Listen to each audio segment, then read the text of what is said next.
आम्ही आमच्याकडून प्रतिसाद दिला आहे। मराठी माणसासाठी, महाराष्ट्राच्या हितासाठी जर कोणी सोबत यायला तयार असेल तर आम्ही त्याला सोबत घेऊन महाराष्ट्राच्या हितासाठी लढत राहू। तुम्ही पाहिलं असेल की आमचे दीपेंद्र म्हात्रे आणि मनसेचे राजू पाटील यांनी एकत्र आंदोलन केलं। लोकांच्या मनात काय आहे हे आम्हाला माहिती आहे। आमचं मन साफ आहे। महाराष्ट्राच्या हितासाठी कोणताही पक्ष असो, कोणताही नेता असो, आमच्या सोबत यायला तयार असेल तर महाराष्ट्राच्या हितासाठी सोबत येऊन लढू। हे उद्गार आहेत आदित्य ठाकरेंचे। मुंबईत राज कुणाचा, भावांचा, शिंदेंचा की फडणवीसांचा? देशातील सर्वात श्रीमंत महापालिका, 70,000 कोटींचा अर्थसंकल्प आणि म्हणूनच सर्वांना या मुंबई महापालिकेच्या तिजोरीच्या चाव्या आपल्या हातात हव्यात आणि त्यासाठी भाजपची अनेक वर्षापासूनची ही इच्छा काही लपून राहिलेली नाहीये आणि यंदा त्यासाठी भाजपा प्रयत्नात होतं की सोबळावर मुंबई पालिका आपल्या ताब्यात यावी। सगळं काही प्लॅन नुसार सुरू होतं, पण मध्येच राज उद्धव युतीची चर्चा सुरू झाली आणि आता मुंबई महापालिकेवर राज करायचं असेल तर राज सोबत असणं गरजेचं आहे। मुंबई महापालिकेवर कुणाचा झेंडा फडकणार?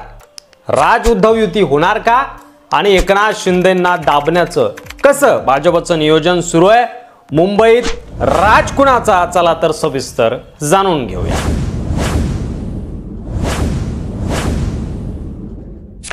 मुंबई महापालिका म्हणजे केवळ एक महापालिका नाही, देशाची आर्थिक राजधानी आहे। गेल्या 25 वर्षाहून अधिक काळ शिवसेनेनं एक हाती मुंबईवर सत्ता सांभाळली आहे, पण आता शिवसेनेचे दोन तुकडे झाले, एकनाथ शिंदे विरुद्ध उद्धव ठाकरे, आणि याचा थेट फायदा होणार होता भाजपला आणि मुंबईवर भाजपा एक हाती कमळ फुलवेल अशी शक्यता वर्तवली जात होती आणि शिंदेंची मुंबई महापालिकेत हेळसांड होईल असं देखील बोललं जात होतं आणि म्हणूनच शिंदे मुंबईत नगरसेवक कार्यकर्ते त्यांच्या शिवसेनेत घेत होते। 2022 मध्ये एकनाथ शिंदेंनी बंड केल्यानंतर खरं तर ठाकरेंच्या शिवसेनेला लागलेली गळती सुरूच होती। पूर्वी 100 नगरसेवक असलेला ठाकरे गट आता केवळ 50 नगरसेवकांवर आलाय। माजी नगरसेवक, इच्छुक उमेदवार आणि प्रभावी स्थानिक नेते शिंदेंच्या गटात सामील करून घेतले जात होते, पण अचानक गेम पालटला राज ठाकरेंच्या त्या विधानानं, ज्यात राज ठाकरे म्हणतात की महाराष्ट्र हितासाठी आम्ही दोघे भाऊ एकत्र येऊ शकतो। हे जे काही नियोजन शिंदे आणि भाजपनं केलं होतं त्यावर यामुळे क्षणात पाणी फिरलं। राजकीय जाणकार सांगतात की ही ठाकरे गटासाठी अस्तित्वाची लढाई आहे, तशीच ती राज ठाकरेंसाठी सुवर्ण संधी देखील आहे।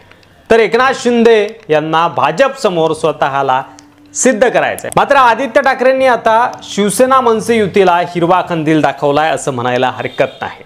विधानसभा निवडणुकीत शिवसेना उद्धव बाळासाहेब ठाकरे पक्षाची पिछेहाट झाली तर मनसेला देखील यश आलं नाही, त्यामुळे दोन्ही पक्षांच्या दृष्टीनं मुंबई महापालिका निवडणूक ही अस्तित्वाचा प्रश्न आहे। जर ही युती झाली तर मराठी मतदारांची एकजूट दिसून येईल। ही युती भाजपसाठी डोकेदुखी ठरेल आणि दोन्हीही बाजूने आता सकारात्मक वातावरण असताना थेट चर्चेची बैठक कधी होते याकडेच महाराष्ट्राच्या नजरा लागल्या। युती होईल का?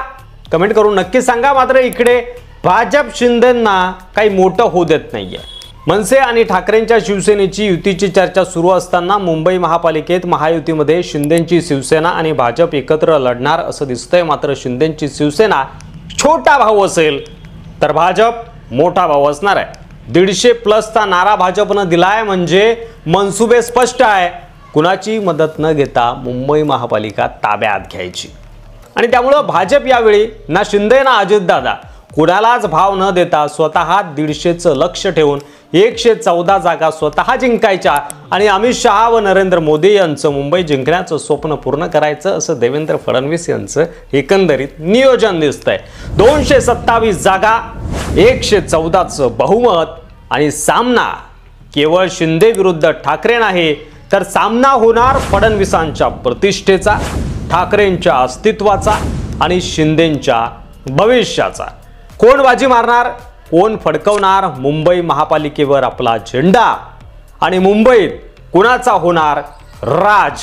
तुमचं मत कमेंट करून नक्की सांगा। व्हिडिओ आवडला असेल तर जास्तीत जास्त शेअर करा आणि अशाच व्हिडिओसाठी मराठी मंडळीवर नवीन असाल, अद्याप सबस्क्राइब केलं नसेल तर लगेच सबस्क्राइब करा। पुन्हा भेटू पुढच्या व्हिडिओमध्ये, तोपर्यंत रजा घेतो। धन्यवाद। जय महाराष्ट्र।